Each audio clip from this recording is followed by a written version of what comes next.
Welcome back, you guys. It's Raven here, and I have a special guest, and his name is Steven LaMorte. Hello. Okay, let's let's talk more about yourself. Is there a way that you can introduce yourself, or like what you do? Sure. Yes. Well, my name is Steven LaMorte, as you said, and I'm a director and producer and writer of genre films. And most recently, I have been making horror comedies. The two things I'm probably best known for are The Mean One, which is a horror adaptation of everyone's favorite Green Grouch in a Santa suit, and ScreamBoat, which is based on Steamboat Willie, the original 1920s version of Mickey Mouse. Nice. Okay, good.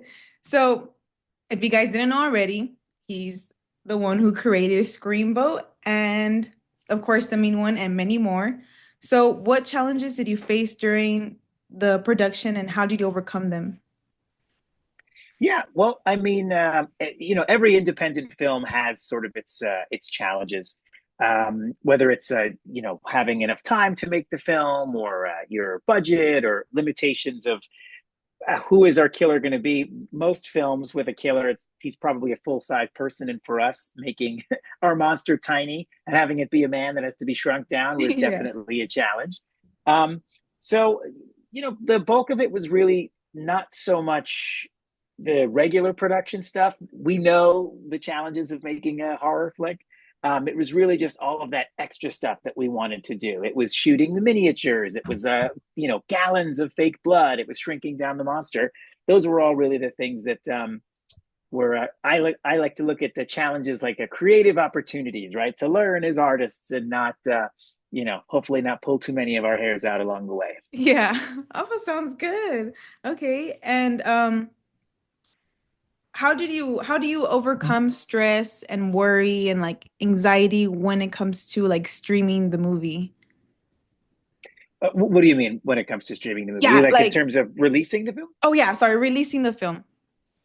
Yeah, well, because we started in theaters, so the movie is playing in theaters worldwide right now, and more countries are being added, and a lot of what we kind of have to do is just sort of focus on the positive and not Okay. get too in your own head about are people going to like this? Do people like that? I mean, Ooh. there's plenty of people online, whether it's social media or critics and things that are inevitably going to review the work, and look at it and share their opinion. And you really just try to focus on what's the positive impact we're making. When I'm in the room with an audience and they're laughing at the jokes, or they're wincing at the gore and the blood, or connecting with fans at conventions or after screenings who seem to really have an impact. The movie seemed to have an impact on them. I try to focus on that because everyone's entitled to their own opinion, and I really truly believe in my core that a movie that everyone is supposed to like, no one can love. So Hmm. I think the only way you can really make something that someone can say, "Man, that movie was made for me. That's my movie. That's my favorite. I love that." Is some people have to be allowed to feel like it's not their jam. So Hmm. I think there are very few movies out there, especially nowadays when they're trying to make some of these films that are unoffensive, that no one's going to have an issue with, that maybe Yeah. everyone will like. I think then you end up with kind of like plain yogurt, right? This is a movie everyone's fine with, but nobody loves. And so I focus on, some people love our movie. I focus on that. And if it's not for everybody, I'm okay with that too. Oh, okay, that's good. I like that. So, and then my next question was, um, what's your favorite moment or like the scene of the movie in Screamboat? Ooh, my favorite scene. Some of my favorite scenes would be kind of a big spoiler, so I can't really Oh, that's go right. into that. Yeah, because the movie's not it's not out everywhere yet. Yeah, that's right. Um, Sorry. but I think my favorite scene to shoot is, and it's in the trailer, so I'm not spoiling anything, is definitely when any of the scenes that, from a comedy standpoint, because again, I don't want to go into the kills because it kind of ruins some Yeah. stuff, but there are definitely working with the party girls who are supposed to, be inspired by the Disney princesses. That was always a blast because they're really great at improvising and they work so well off of each other. And especially Kaylee Hyman, who plays Cindy, is has such a knack for comedy. She Hmm. was in Terrifier 2, she was in Terrifier 3, and her scream and her laugh like echoed across the bay. So they would be like at 4 o'clock in the morning, we'd be shooting a scene where she has to scream, bloody murder, and she would go, ah, and then you would hear it echo, ah, and the echoes would come back from, across the water from Jersey. So that was pretty fun. That's pretty cool. I mean, I did love the movie. It was awesome. I liked the special effects, spot on. I don't know how to Thank explain you. it. I don't want to spoil too much, but it's one of my top now. I like it. My go-to Oh, movie. excellent. Oh, Yeah. great. Thank you. Fantastic. Well, once it's available on digital and DVD, you'll have to make sure you grab a copy and you can watch it as often as you like. For sure, for sure. Because I know the mean one's on Peacock. That's my go-to film as well. Like it's one of my comfort movies, especially Terrifier. And then I don't know if you have seen the movie Director's Cut, but that one's also my go-to movie. It's a horror film, but I have not seen Director's Cut. I believe it's on Apple TV. But it's Oh, a pretty good interesting. I have to movie. check that one out. Yeah. What drew you to this project and what were you most excited about? What drew me to this project? You know, a lot of people think it started with the character, but in this particular instance, it actually started with the Staten Island Ferry. I've always wanted to make a horror film on the Staten Island Ferry. I'm from Staten Island, so I've wanted to make some kind of horror or slasher or murder mystery on the Staten Island Ferry since I was 18, 19 years old, taking the boat back and forth, commuting from Staten Island to film school. So this is something that I've wanted to do for a very, very long time. And once we had the mean one, we knew that after sort of that thing went viral and popped and went all over the place, that we wanted to do something as a cool follow-up. And I couldn't quite find a character that was currently available that I was excited about. Mhm. And we looked and we saw that Steamboat Willie was going to be coming into the public domain, not that year, but next year. And we said, well, there's no way they're going to let that happen. There's no way that's going to be a thing that's going to go down. But the idea just kind of stuck with me and it kept sort of lingering with me. And as we got closer and closer to the end of the year and it became clear that Steamboat Willie was going to become available, we said, this is our chance to have something to do next as our follow up to the mean one. And my wife was like, well, instead of trying to pick some character and shoehorning them in, is there a movie you already want to make? And I said, well, yes, I've always wanted to do this Staten Island Ferry horror film. And Steamboat Willie could be the monster. And, Yeah. one thing led to another. And the clock struck midnight. He went into the public domain and we set off to work making the movie. We shot the film in May and released it in just released it in April, less than a year from when we started shooting, which is pretty crazy. Yeah, so you guys like worked really hard, huh? Like, you guys were always on the go. Yes, yes. Well, I mean, it's the good and bad side of the fast turnaround is you don't have a lot of time to overthink your decisions. You Mhm. kind of just have to be decisive and move forward. But it also meant that some of the things that take a really long time, like really complicated visual effects, weren't an option for us. We had to shoot a lot of the stuff in camera because we had time to edit the movie. We didn't have time to like redo all the shots in the computer. So it definitely it was a challenge, but I think there's a world in which you take your obstacles and they end up becoming sort of your forces you to get creative and you end Mhm. up with sort of these really cool things. I mean, the horses in Monty Python, they famously couldn't afford horses, so they end up with the joke with the coconuts where they're clacking coconuts together, and that joke is way funnier than if they just had horses. So there's a lot of things in our movie where, because we're an independent film with finite resources, we said, well, we have to shoot during the day because there literally isn't enough hours in the night. So where can we shoot where there are no windows, or where can we shoot on the boat and make up for the fact that we can't look outside of the windows? Mhm. And so what it ended up doing was it forced us to choose these really unconventional locations in the boat, because if we could just have it be nighttime the whole time, more than likely I would have been shooting most of the film on the main deck in front of the benches. And instead, what we ended up with was shooting these elements of the movie where we're on a staircase, we're in a corner, we're against a wall. And it created this really interesting look and vibe that I probably wouldn't have pursued if we could just have it be night the whole time. So Mhm. there's some downsides to being indie, but there's also some upsides, because I think when you have too much money and too much creative freedom, sometimes you don't make the fun choice, and the film can start to feel a little stale because you can just kind of do anything. And so Mhm. we have some fun stuff in the film, I think, where the limitations actually helped us. Nice. Okay. Seems like you have everything figured out, huh? It's easy to you?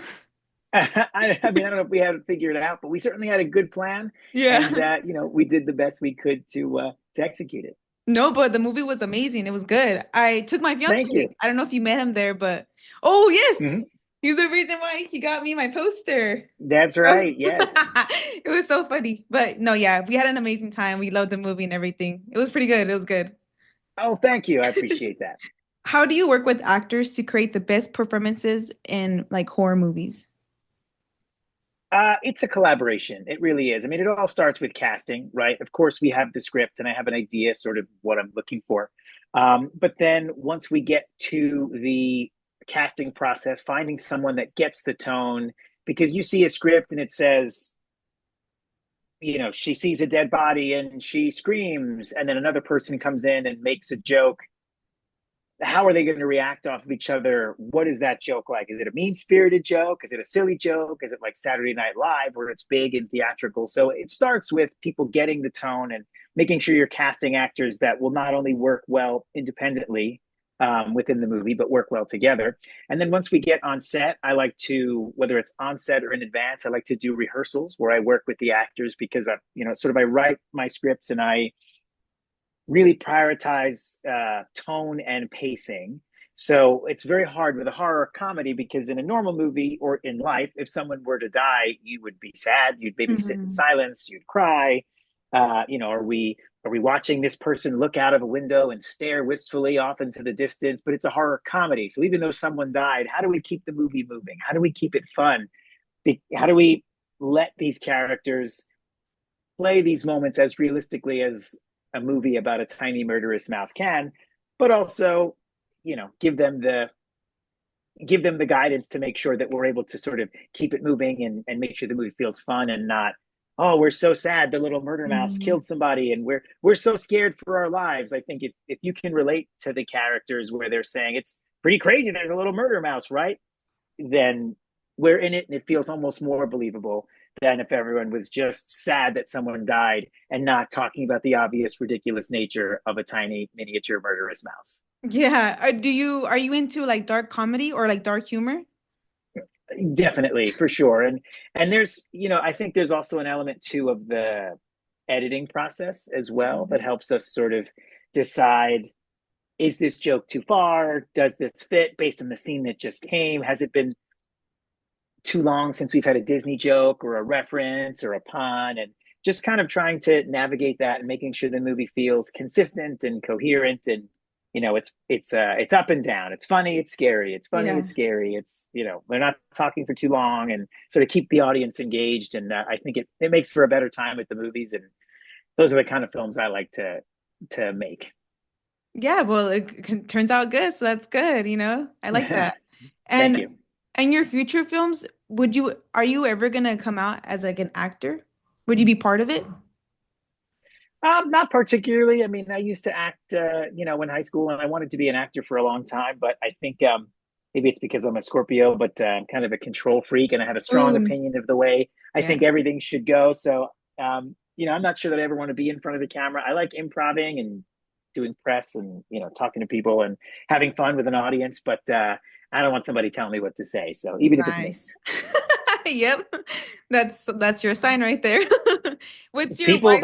they have a really hard time too. It's funny because if I have to do a cameo or I have to do like a scripted thing, it's one thing if they're do a shout out, hey everybody, thanks for seeing the movie, or watch the movie on DVD or whatever it is. Like I can do those off the cuff, no problem. But the second there's like a teleprompter or they're like, okay, the script is thanks for coming to AMC. My name is, I like start to choke up because I'm thinking too much about it because where am I standing? Am I in my light? Am I being a good actor for myself? And they're like, dude, chill out. And I'm like, I can't chill out. I'm used to standing over there. This is not my Yeah. spot. I don't like it over here. Aw. And if you don't mind me asking, what's your wife's zodiac sign? She is that's a good question. Amy, you're a Sagittarius, right? Okay, yeah, she's a Sagittarius. November or December? Very end of November. Oh, nice. Okay. So Scorpio and the Sagittarius are very compatible. That's good. Yes, we are. We balance each other out because I tend to be very passionate and fiery, and she tends to cool me down, except when we flip. And I'm like, well, that's because you got a little bit of November in you, and you're not Hmm. just December baby. Oh, it's cute. I like that. And when making a movie, do you feel like a lot of pressure, like to make it perfect, or you're more of like you're go with the flow type of person? I feel a cartoonish amount of pressure, a laughable amount of soul crushing, earth shattering weight on me. Not even for myself, first of all. I have this, I think a lot of people have this like FOMO thing where they're like, oh, what if, should I shoot another shot? Should I try again? This is my Mm, only chance to capture this one scene. Did we do it well enough? I also feel pressure to the cast and the crew. The actors have such trust in me that they're in the film and they trust that when they look over there, there's going to be a mouse there in the final version, even if he's not there the day we're shooting. The crews are working so hard and lifting these heavy lights and carrying them to the top of the boat, and all this crazy stuff. I feel the pressure of that, and then there's also the pressure of the audience and the fans, if they're going to spend their money or come and sit in the dark with strangers for 2 hours to come see mm. a thing that I've been working on. I want to give them a good time. So it is tough to feel that pressure. But then when everybody's on set laughing, or when you're in the room with an audience and they're laughing, or when the crew keeps taking photos of the mouse on their cell phone because they're so excited, even though I keep asking them not to, you're like, no, Yeah. this is fun. This is fun. Like, I'm not building cars or stitching together sneakers. Like, this is fun. This is cool. Let's you know chill out a little bit. Yeah, okay. So I guess you can say you're very proud of the movie that you made. I am, yes. I'm very proud of the movie we made. I mean, it's for an independent film to have even half of the crazy things that we did on this movie is a minor miracle. And the fact that people are connecting to it and responding to some of the jokes that I put in just because I thought they were funny. I never thought, Mhm. would someone else find this funny? Or I know it's silly, but I wanted to do it, and the team trusted me to do some of these things. And seeing people respond to just that is great because you're when you make an independent film, you have to make choices about how you're going to use your resources, how you're going to spend your Mm. budget. And it makes sense at a certain stage to hone in on, well, this is what the essential. This is we definitely need this. You don't really need that. And there's a lot of things in the movie that don't necessarily advance the plot, but I think are funny or I think are cool or, you know, are I think are integral to the movie, even if it doesn't advance, one thing leads to the next, leads to the next. And thankfully the team trusted me to do some of those things, and it's some of my favorite scenes, and it's some of this stuff other people are like, oh, that was my favorite scene when you Yeah. had that animated thing, or when you did that silly, I can't go into it, but you did that Yeah. silly thing that was such a funny joke, and I'm like, it took us days to shoot that one stupid joke, and the producers are like, you're crazy, why are you like, we can do it, but you don't need that, right? I'm like, I know, Mm. but I want it. And the Yeah. fact that audiences are finding that stuff funny and telling me that it's worth it means it feels worth it to me. No, like I said, it paid off, so it's really good. Keep on Ah, going. thank you. I appreciate that. Thank you. I will. Of course. And I mean, I don't know if it's possible for me to ask, but are you planning to, or oh yeah, are you planning to make a part two to Screamboat? I do get that question a lot. I We have no plans to make it as of yet, Hmm. because obviously the movie's not fully out, and Oh, we that's have right. people. Everyone have not had it hasn't had a chance to see it yet. But if people really show up and they come to the theater and they stream the movie, they watch it, and they tell people that they enjoyed it, and they enjoy it, of course. Then there are definitely more stories left to tell with Steamboat Willie on the Staten Island Ferry. So you just have to wait and see. Okay, okay. Do you know when the movie's gonna be streaming on all platforms like Max, Peacock, and things like that?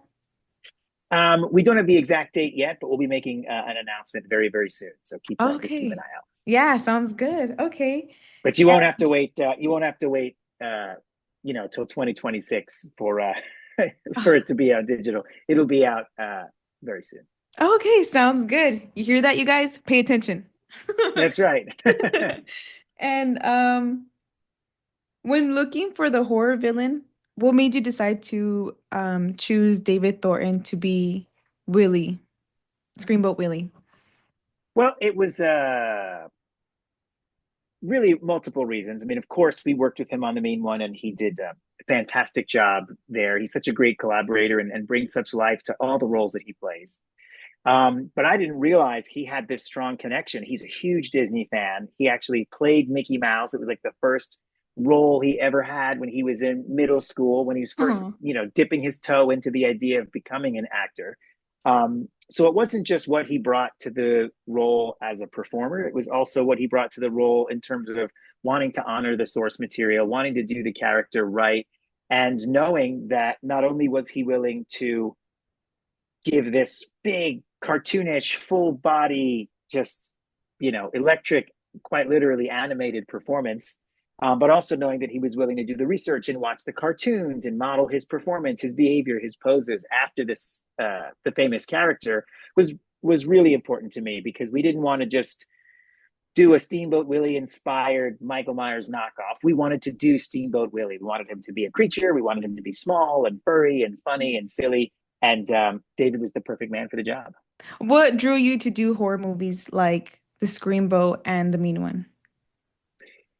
The I've always, I mean, I started making films, little animated stop motion movies when I was 9 years old, playing with Legos and taking little pictures and making films one frame at a time. And it all came down to just my desire to entertain. I like to make people laugh and make people sort of have a reaction, not just make content that they play on the background while they scroll on their phones, but something that makes you lean forward, or shocks or surprises. And for me, horror is like, it's the cheapest, movies are the cheapest vacation anyone can take. And horror, it's, if done right, it really is like a ride, right? Like 2 hours, being on a 2 hour Jurassic Park or Haunted Mansion, or Mm. something similar. And I love haunted mazes at horror nights. And I think that horror movies are a really cool way to to tell a story and make a movie that maybe gets your hearts going or leaves an impact, but also it's safe because the killer is not going to reach out through the Yeah. screen and get you. Although the idea of the killer may follow you home, and at 3 o'clock in the morning when you hear a creak downstairs, maybe it freaks you out a little bit. But I don't know. I just think I like giving people that fun, thrilling, exciting experience, and I think horror is one of the best ways to do that, especially in a safe and confined environment. And when it's not in person, it's on a movie, then we can do so much more. I can take you to this boat even if you can't go to New York City. I can bring you to the bowels of the engine you may have never seen before. I can show you a little murderous mouse, which not necessarily the most realistic thing in the world, but you know he's there and he's alive. And I don't know, I just love creating magic and showing people something they haven't seen before. Nice. Well, if since you're into horror movies, which one's like your favorite? Oh goodness, which one is my favorite? I have so many. I mean, one of the things I love about the horror genre is the idea that there's so many different kinds of horror movies. Hmm. Modern horror flicks, I really like the Conjuring films. I think are really cool because they're creepy and they're suspenseful. But some of the old classics, I love Leprechaun, I love Chucky, Oh, and yes. Child's Play 1 and 2. I think are just ridiculous and masterpieces in their own way. But then I like the really psychological stuff and stuff that's funny. I mean, Tucker and Dale versus Evil. I love werewolf movies. I've always wanted to do like a werewolf movie. Ooh. Dog Soldiers and American Werewolf in London. Like I think those are awesome. So it's hard for me to pick a favorite. If I had to pick a favorite, I'd say I like the more adventure oriented films. So I like things like the Brendan Fraser Mummy. I know it's not the most horror of horror Yeah. movies, but like he's a classic movie monster, and that film is fun and it's exciting, but also the monster is scary, and there's some pretty cool visuals in there. So yeah, I think that'd probably have to be it for me. Nice. Okay, that's a good choice. And can you tell us more about the mean one?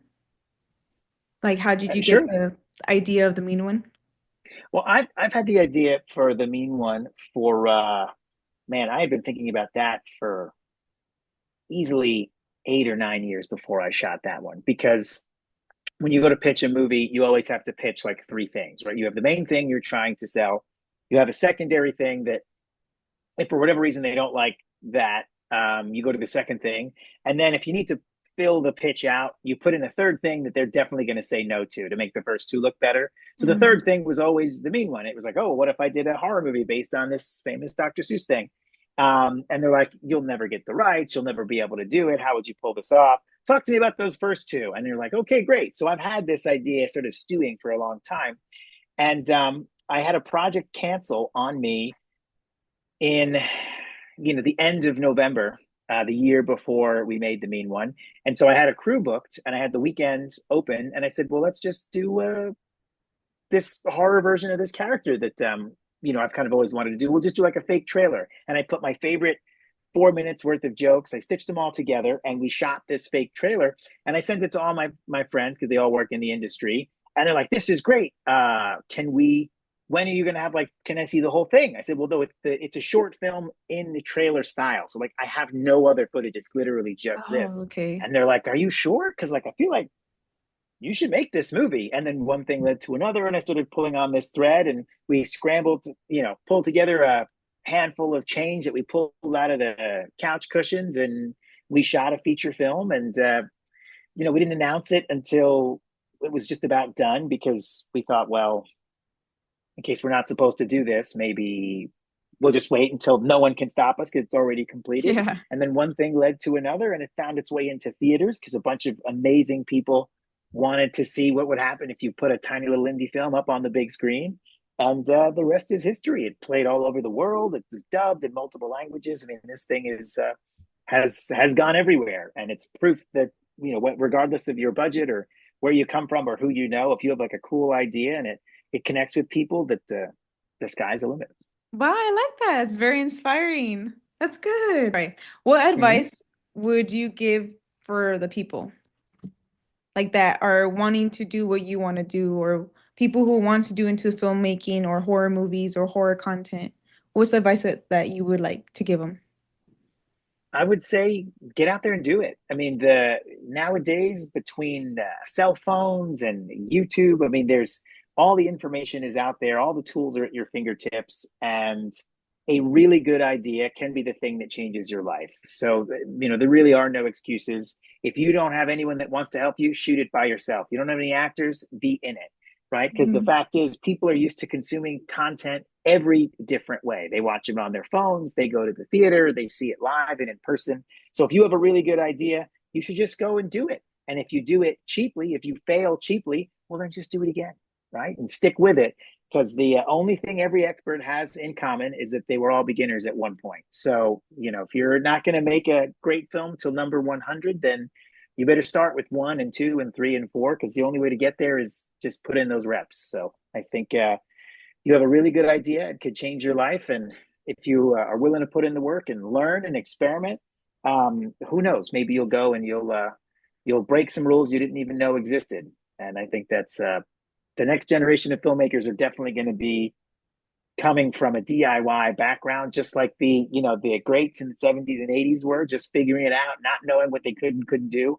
And don't let anyone stop you. Wow, that's good. I like that. Thank you.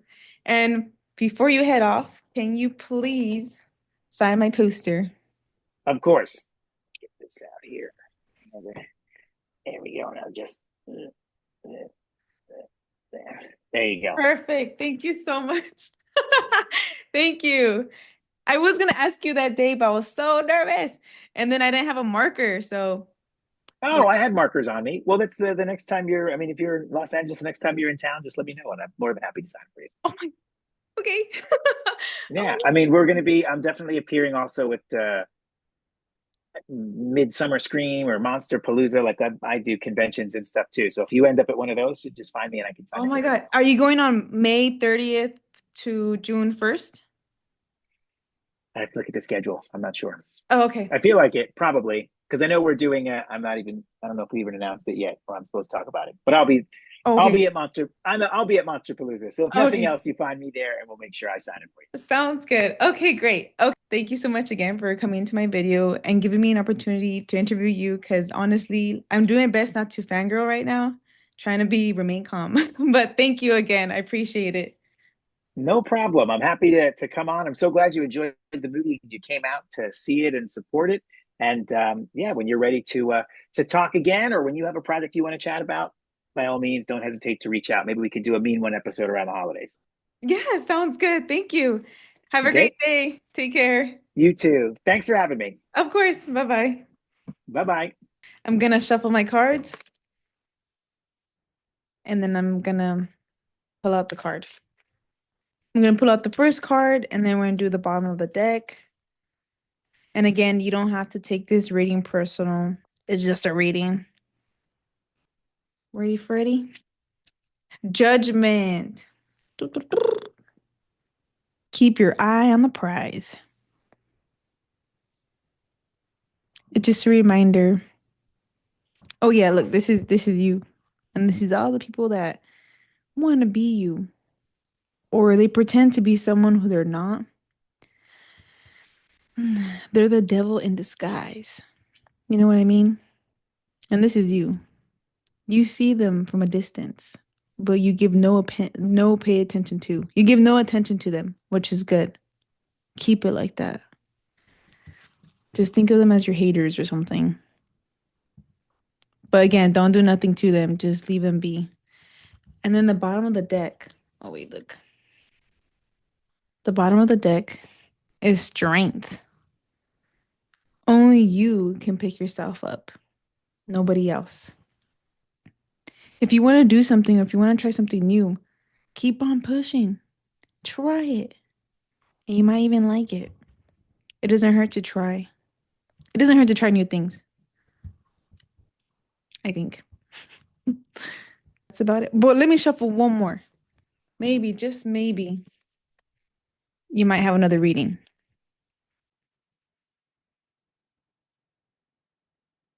Okay. Oh, shit. Oh, shoot. The strength. Yep. It's just another reminder. Only you can pick yourself up. Only you make the right choices. You are fierce. You're a diva. You are that witch. Point blank, period. Well, I hope you guys enjoyed the video. If you have any comments or concerns, let me know down below. And if you haven't already, follow me on Instagram or Raven and then on TikTok as well. And yeah, stay tuned for more. I'll keep you guys posted on the movie ScreamBoat on when it's streaming on platforms. If you guys haven't watched the mean one, are you mentally okay? Wait. That's why. You're gonna laugh. You're gonna know that it's a joke. It's a joke. But go watch the movie. It's on Peacock. Let me know how you guys like it. Anyway, stay blessed. Take care.